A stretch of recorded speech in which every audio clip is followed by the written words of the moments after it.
दोस्तों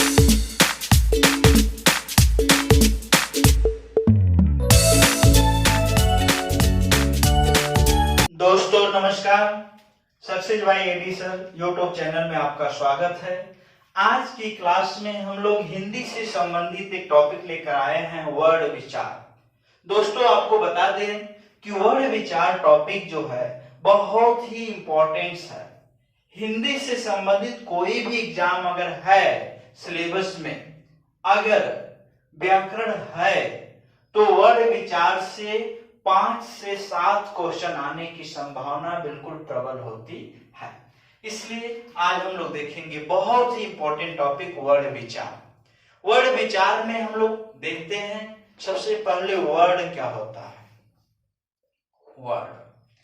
वर्ड की बात करते हैं तो वर्ड देखिए क्या होता है कि भाषा की सबसे छोटी ध्वनि वर्ड कहलाती है। भाषा की सबसे छोटी ध्वनि वर्ड कहलाती है। अब बात ये आती है कि सभी ध्वनियां वर्ड होती हैं, इस पे कुछ विद्वानों ने कहा नहीं, अर्थात ऐसी ध्वनियां जिनका अंतिम विभाजन कर दिया गया हो, पुनः विभाजन किया जाना संभव न हो, वे ध्वनियां क्या कहलाती हैं? वर्ड कहलाती हैं। जैसे अब देखिए क जो है, अब क ध्वनियों का समूह है, इसको टेक्निकली हम वर्ड नहीं कहेंगे। इसका विभाजन जब करेंगे तो आधा क और प्लस क्या अ।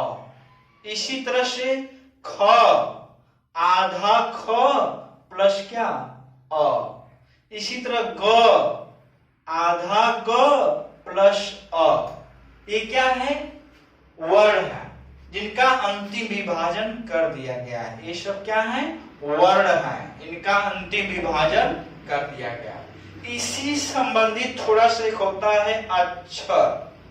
दोनों में बहुत ही टेक्निकल अंतर होता है, दोनों सेम है, बस टेक्निकल अंतर होता है कि ये अक्षर क्या होता है। कुछ विद्वानों का मानना है कि अक्षर ध्वनियों का ऐसा समूह जिसका उच्चारण जीभ के एक झटके से हो जाता हो। इसमें देखिए क, अब क को तोड़ेंगे तो आधा क प्लस क्या अ।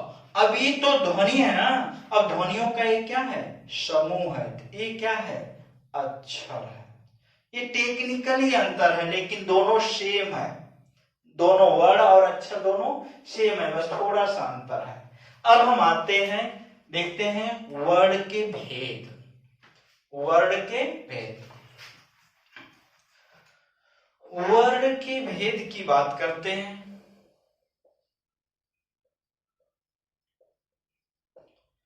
वर्ड के भेद, इसी को हम ध्वनि के भेद भी कह सकते हैं, क्योंकि वर्ड मतलब क्या? ध्वनि। तो ध्वनि के भेद, वर्ड के भेद कहें या ध्वनि के। तो वर्ड के 2 भेद होते हैं, स्वर ध्वनि और दूसरा क्या है? व्यंजन ध्वनि। स्वर ध्वनि और व्यंजन ध्वनि। स्वर ध्वनि क्या होता है इसको देख लेते हैं, फिर व्यंजन ध्वनि क्या होता है इसको देख लेते हैं। स्वर ध्वनि की बात करें तो जब किसी भी वर्ड का उच्चारण करते समय फेफड़ों से उठी हुई श्वास वायु मुख में बिना किसी अवरोध, रुकावट, बाधा, संघर्ष के सीधे बाहर निकल जाती है, उसको हम क्या कहते हैं? स्वर ध्वनि कहते हैं। ये बेसिक परिभाषा थी स्वर की। अर्थात इसको हम कह सकते हैं स्वतः उच्चरित ध्वनियां क्या कहलाती हैं? स्वर कहलाती हैं। या स्वतंत्र रूप से बोली जाने वाली ध्वनियां स्वर कहलाती हैं। देखिए कि मुख में बिना किसी बाधा, रुकावट, संघर्ष, अवरोध के स्वतः बाहर निकल जाना, अर्थात मुख में किसी प्रकार का संघर्ष हो रहा है नहीं, स्वतंत्र है, तो स्वतंत्र रूप से बोली जाने वाली ध्वनियां क्या कहलाती है? स्वर कहलाती है। इसका शॉर्टकट डिफिनीशन हो गया परिभाषा, और एक बेसिक परिभाषा भी हमने बता दिया। इसके बाद हम लोग स्वर का वर्गीकरण कर लेते हैं, उसके बाद फिर व्यंजन देखेंगे, व्यंजन का वर्गीकरण करेंगे। ठीक है, ओके। हम देखते हैं स्वर का वर्गीकरण, स्वरों का वर्गीकरण।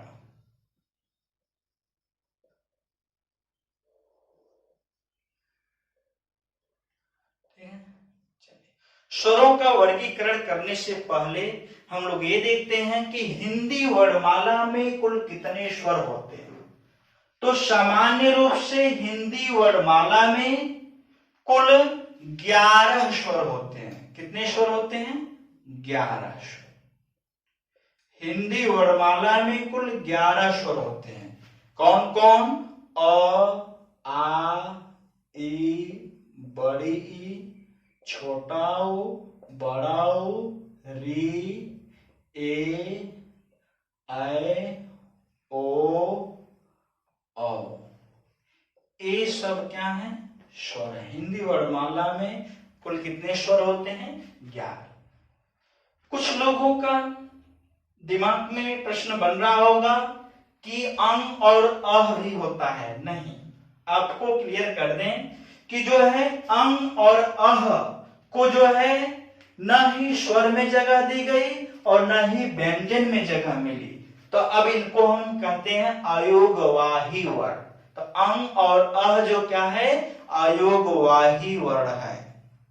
इसको हम न ही स्वर में जगह देते हैं, न ही ये क्या है? स्वर है, और न ही ये क्या है? व्यंजन। तो इसको हम क्या कहते हैं?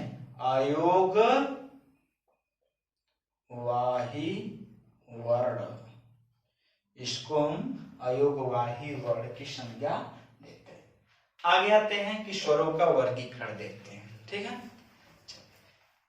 अब तक जो है हिंदी वर्णमाला में स्वरों का वर्गीकरण मुख्यतः 5 आधारों पर किया गया है। कितने आधारों पर? 5 आधारों पर। नंबर 1, मात्रा काल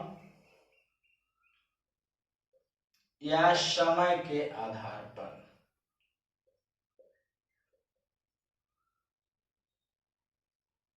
नंबर 2, उच्चारण के आधार पर।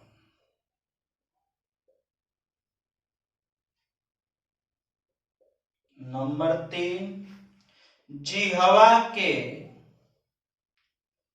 उत्थापित भाग के आधार पर।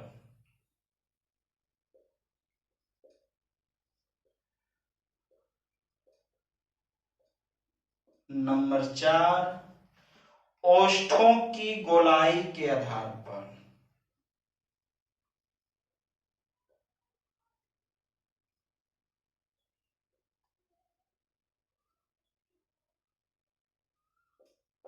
नंबर 5, मुखाकृति के आधार पर।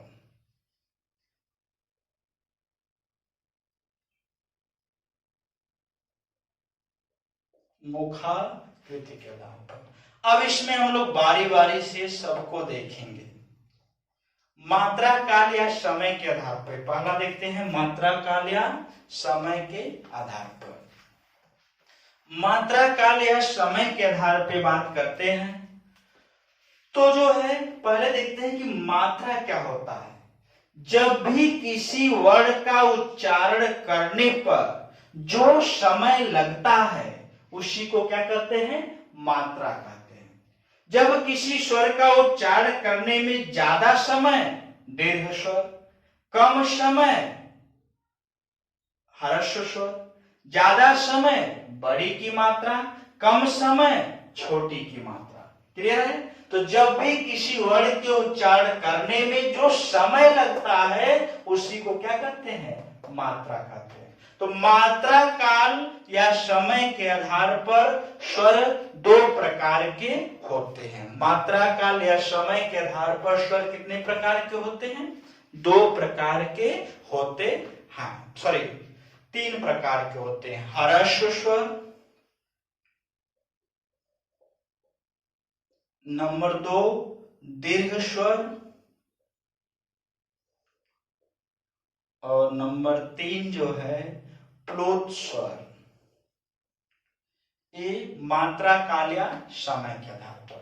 अब देखिए इसी परिभाषा के आधार पर इन तीनों में अंतर देख लेते हैं, उसके बाद फिर और देखेंगे परीक्षा में पूछे गए प्रश्नों के नेचर के अकॉर्डिंग भी हम इनको पहचानने का तरीका देखेंगे। अभी हम परिभाषा के आधार पर इनमें अंतर देख लेते हैं। ह्रस्व स्वर, जब किसी भी स्वर का उच्चारण करने में सबसे कम समय लगे, क्या कहलाएगा? ह्रस्व स्वर। उससे दोगुना समय लगे, दीर्घ स्वर। उससे 3 गुना समय लगे, प्लुत स्वर। जब किसी स्वर के उच्चारण करने में सबसे कम समय लगता है, ह्रस्व स्वर। सामान्य से दोगुना समय, दीर्घ स्वर। सामान्य से 3 गुना समय, प्लुत स्वर। ये तो परिभाषा के आधार पर तीनों में अंतर हो गया। अब देखते हैं कि ह्रस्व स्वर को एक मात्रिक स्वर भी कहते हैं, एक मात्रिक स्वर भी कहते हैं। इन्हें मूल स्वर भी कहते हैं। ह्रस्व स्वर को मूल स्वर भी कहते हैं। यानी अब प्रश्न बने, ह्रस्व स्वर को एक मात्रिक स्वर भी कहते हैं, मूल स्वर भी कहते हैं। इनकी संख्या 4 होती है। ह्रस्व स्वर की संख्या कितनी होती है? 4 होती है। कौन कौन? अ, ई, ओ, री। ह्रस्व स्वर की संख्या 4 होती है। अब प्रश्न बने कि निम्नलिखित में से कौन ह्रस्व स्वर है? अब ऑप्शन में ये दिया रहेगा। निम्नलिखित में से कौन एक मात्रिक स्वर है? कर लेंगे। निम्नलिखित में से कौन मूल स्वर है? ठीक है, मूल स्वर है, मूल स्वर नहीं है। एक मात्रिक स्वर है, एक मात्रिक स्वर नहीं है। ह्रस्व स्वर है, ह्रस्व स्वर नहीं है। यही सब प्रश्न बनेंगे। ठीक है, चलिए ओके। अब हम लोग देखते हैं, इसको नोट कर लीजिए। अब बारी से देखते हैं दीर्घ स्वर। मिटा दें इसको। ओके, सॉरी, दीर्घ स्वर।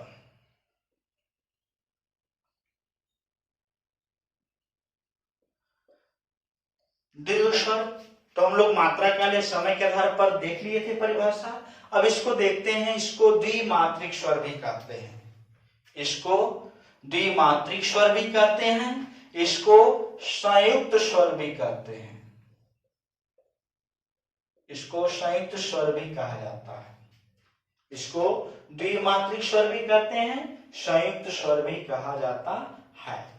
इनकी संख्या 7 होती है। संयुक्त स्वरों की संख्या कितनी होती है? 7। कौन कौन? आ, बड़ी ई, बड़ा ओ, ए, ऐ, ओ, औ। ठीक है, कितने हो गए?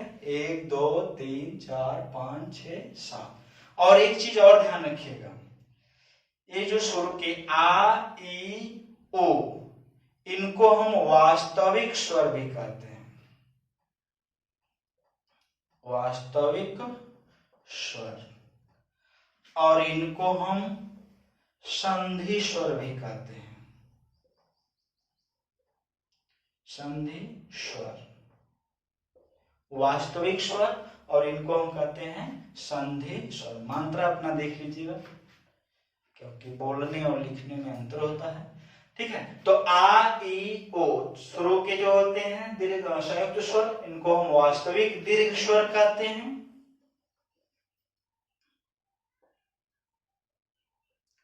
ठीक है, और इनको हम संधि दीर्घ स्वर कहते हैं। ठीक है, ये है आपका संयुक्त स्वर। ठीक है, अब हम आते हैं जो है प्लुत स्वर।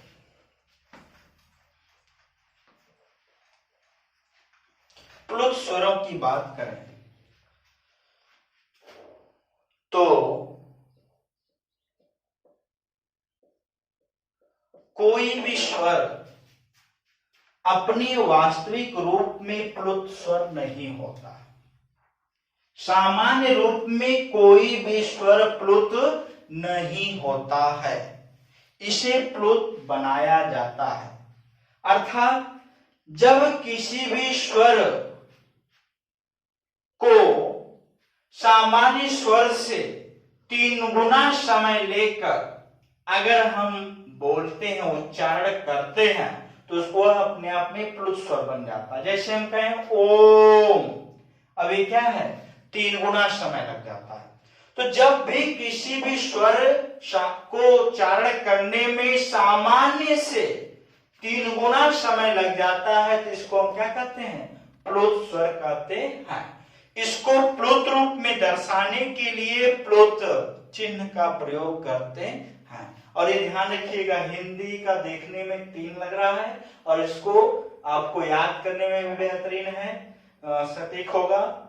ठीक है, याद करने में भी आपको एक अच्छा लगेगा, इसलिए आसान हो जाएगा, क्योंकि 3 देखने में भी लग रहा है और सामान्य से 3 गुना समय भी लग रहा है। तो जब भी किसी भी स्वर को प्लुत रूप दर्शाना हो तो उस पे प्लुत चिन्ह का प्रयोग करते हैं। जैसे ठीक है,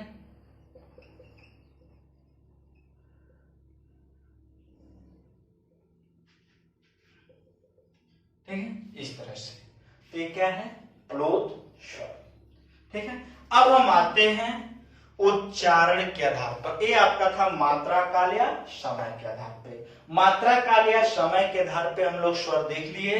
स्वर 3 प्रकार के थे, ह्रस्व स्वर, दीर्घ स्वर और प्लुत स्वर। अब हम आते हैं उच्चारण के आधार पर।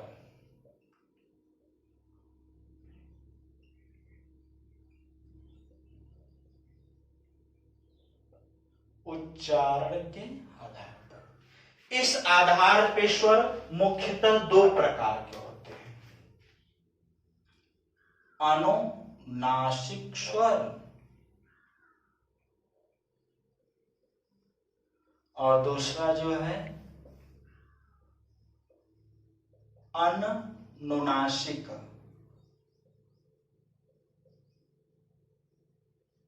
स्वर। अनुनासिक स्वर और अनुनासिक स्वर। ठीक है, तो अनुनासिक स्वर को निरानुनासिक स्वर भी कहते हैं। निरानुनासिक स्वर भी कहा जाता है, निरानुनासिक स्वर भी कहा जाता है। ठीक है, अब बारी बारी देख लेते हैं कि अनुनासिक स्वर क्या होता है।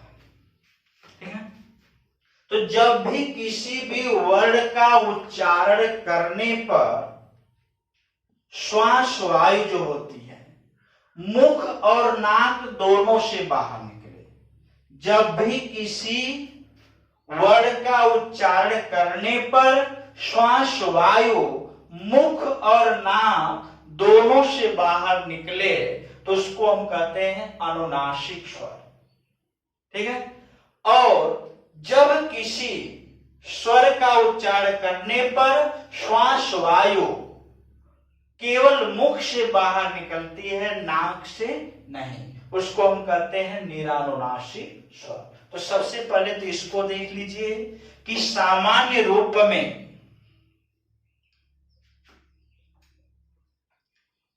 कोई भी स्वर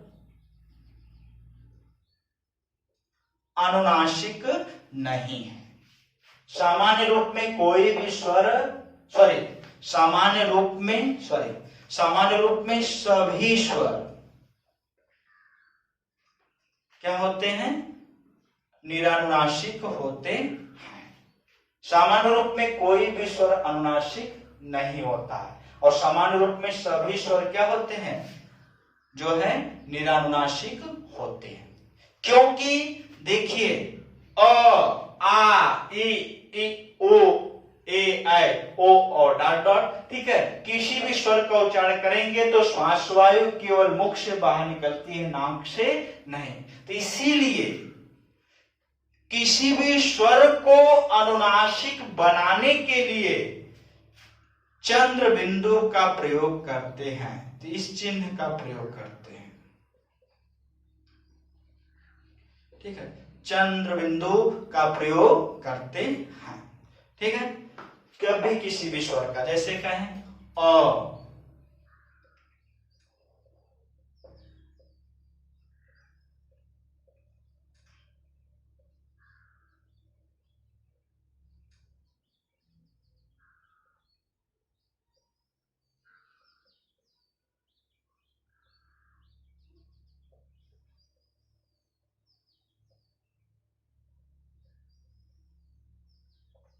ठीक है, किसी भी स्वर को अनुनासिक रूप बनाने के लिए उसके साथ उस पर चंद्र बिंदु का प्रयोग कर देते हैं। तो सामान्य रूप में सभी स्वर अनुनासिक या निरानुनासिक होते हैं, और जो है कोई भी स्वर समान रूप में अनुनासिक नहीं होता है, उसको अनुनासिक बनाने के लिए उस पर चंद्र बिंदु का प्रयोग करते हैं।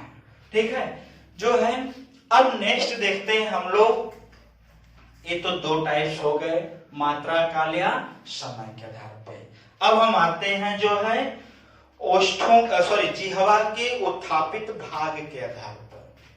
जिह्वा के उत्थापित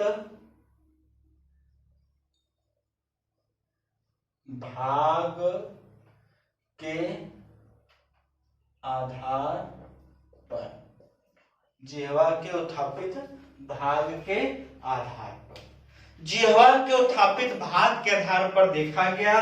तो इसमें कुछ विद्वानों का मानना था कि जब भी किसी भी स्वर का उच्चारण करते हैं तो जीभ के जो है कुछ स्वर का उच्चारण करते समय जो श्वास वायु होती है जीभ के, या उच्चारण करने पर जीभ के अग्र वाले भाग पर अधिक कंपन होता है।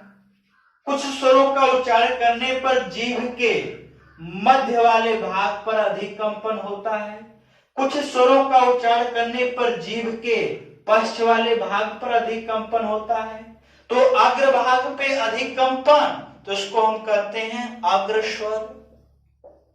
मध्य वाले भाग पर अधिक कंपन, तो इसको हम कहते हैं मध्य स्वर। और पश्च वाले भाग पर अधिक कंपन, तो इसको हम क्या कहते हैं, पश्च स्वर।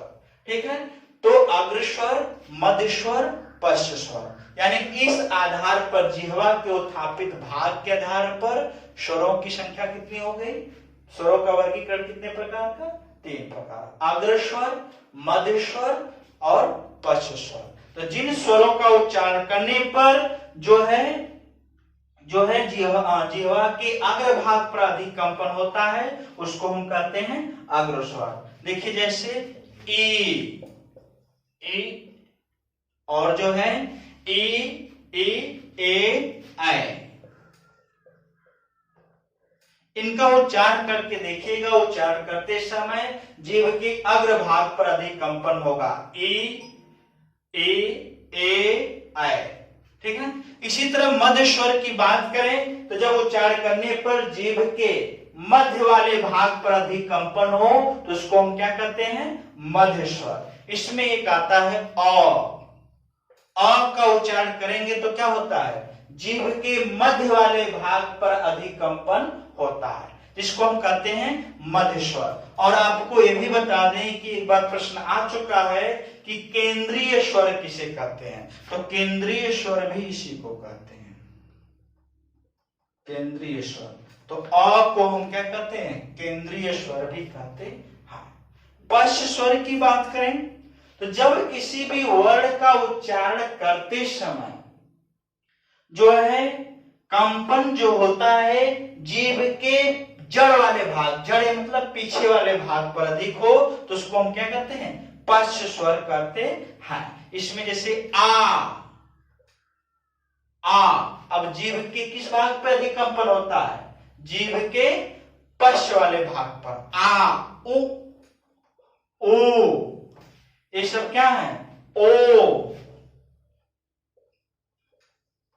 औ, जीभ के पश्च वाले भाग पर अधिक कंपन, इसको हम क्या कहते हैं, पश्च स्वर कहते हैं। अब नेक्स्ट देखते हैं ओष्ठों की गोलाई के आधार पर, ओष्ठों की गोलाई के आधार पर स्वरों का वर्गीकरण। ओष्ठों की गोलाई के आधार पर स्वरों का वर्गीकरण।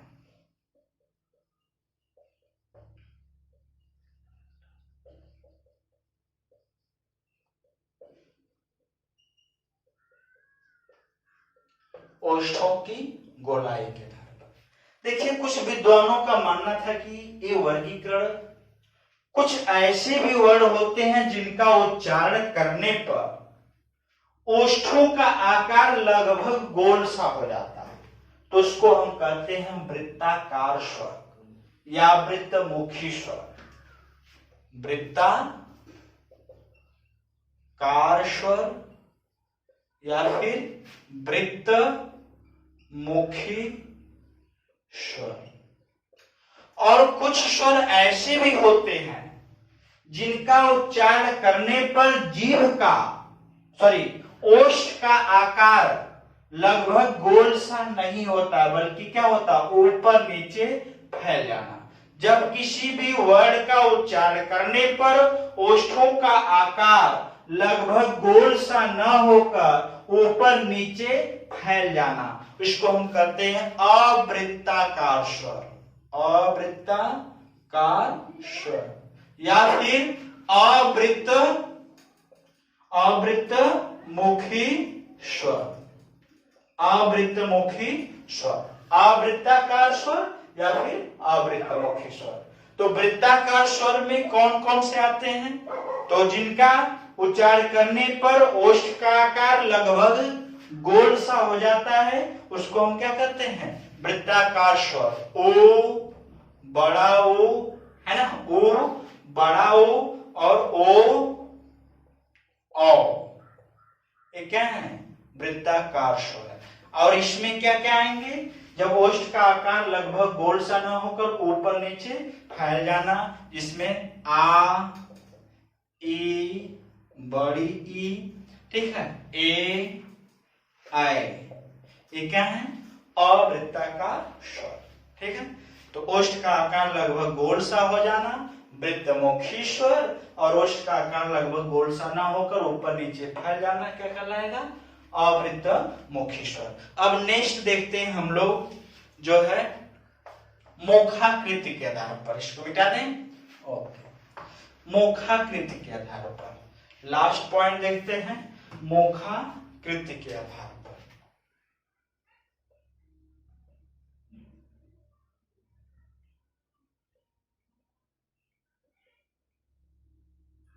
ठीक है, स्वरों का वर्गीकरण में अगला पॉइंट क्या है? मुखाकृति के आधार पर।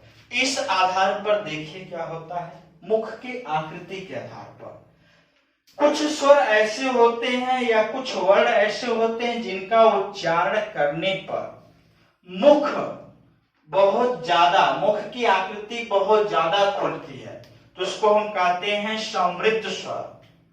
और मुख का आकृति सबसे कम खुलती है, उसको हम कहते हैं समृद्ध, और सबसे ज्यादा खुलती है उसको हम कहते हैं विवृद्ध। जब किसी भी स्वर का उच्चारण करने पर मुख का सबसे कम खुलना, उसको हम कहते हैं समृद्ध स्वर।